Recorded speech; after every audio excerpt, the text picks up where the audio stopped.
So if you've watched many of my videos in the foundation or in the training, I explain and try to explain as often as I can and repeat. I may be repeating myself, but I want to make sure that it's as clear as possible on how to use our legs and effectively. And if I'm going in this direction, it's important that my outside leg be always a little bit further back than my inside leg so that I can really push my horse through a diagonal, really have control over all of this area, control that outside hind leg, which is the drive, and push it straight through in a forward motion, that inside front leg, that inside front shoulder, and this is my inside leg that's going to allow me to maintain and control that forward motion. Okay, so being able to apply pressure with this leg while beating this leg in and out, which is going to be at the rhythm of the walk or the trot or the lope, which is going to be what tells our horse go forward, okay, and maintain this forward drive.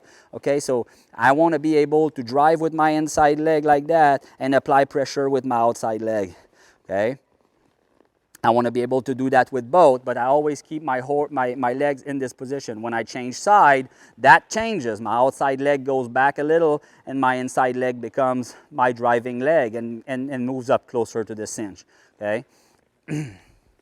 Now, when I'm walking the horse and I'm asking nothing, I have a neutral position, a neutral way of moving my legs, and this kind of like so. I don't want to be using my spurs. I don't want to, I catch my assistant often, which is sometimes a little heavy on the use of his spur. Walking the horse is going like ting, ting, ting. I'm like, hey, I don't want to hear those spurs when you're walking. I want to see your legs move, but I just want to mostly to be pumping air, okay? So this movement, the reason that I'm going to repeat this movement often when my horse gives me something good and I'm only walking, doing nothing in particular, is that this movement is going to become my relaxing movement. When I'm doing this tells my horse, hey, go forward, walk in the direction that I want you to go, okay, but I'm not asking you anything. I'm not asking you to clog, to trot or lope, although I am moving my legs. I'm just accompanying your movement.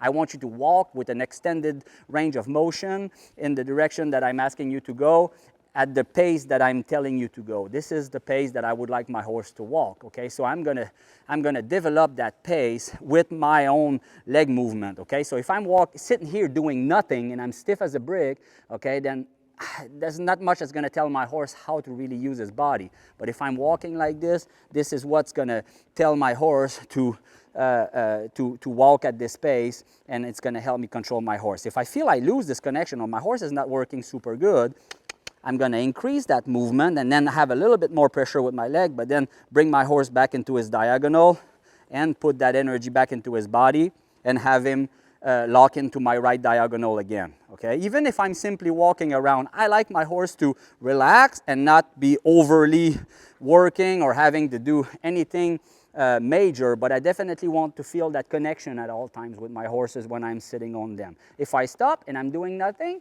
and I'm giving them a break, they can raise their head and look around a little bit. I'm going to allow that because this is a break we're taking. We're relaxing and we can shake off and relax. But the minute that I walk, I want my horse to say, okay, I'm ready for whatever. Very important.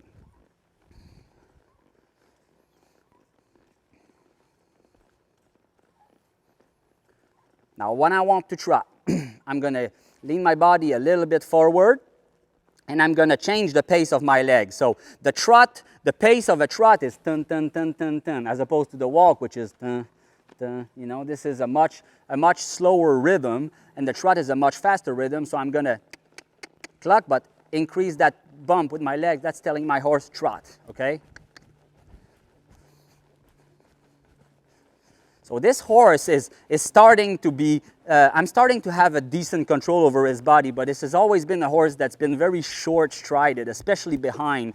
It's always like very tiny steps. So it's taken me some work, and I had to be extra vigilant on how I use my leg with this horse in order to teach him to really extend that range of motion from behind and that push and that drive and follow his nose like this.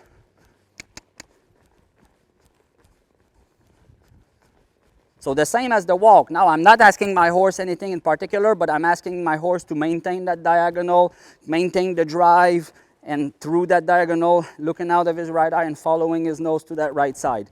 okay? I don't want to feel my horse thinking of leaving that circle or looking to the left or dropping that shoulder. I want to maintain the drive and keep his shoulders elevated in the direction that I'm asking him to go.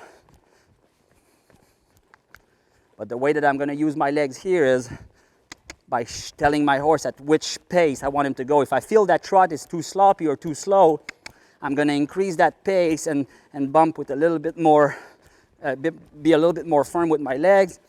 If I feel my horse is trotting too fast and I'm bouncing in the saddle because he's too stiff, and then I'm going to try to use my legs as slower a little bit and relax my movement so that my horse just, okay, is not afraid of my legs and responds and relax, okay? Then when I go back to the walk, I change to the walk. To the walk pace where it's more of a relaxed movement.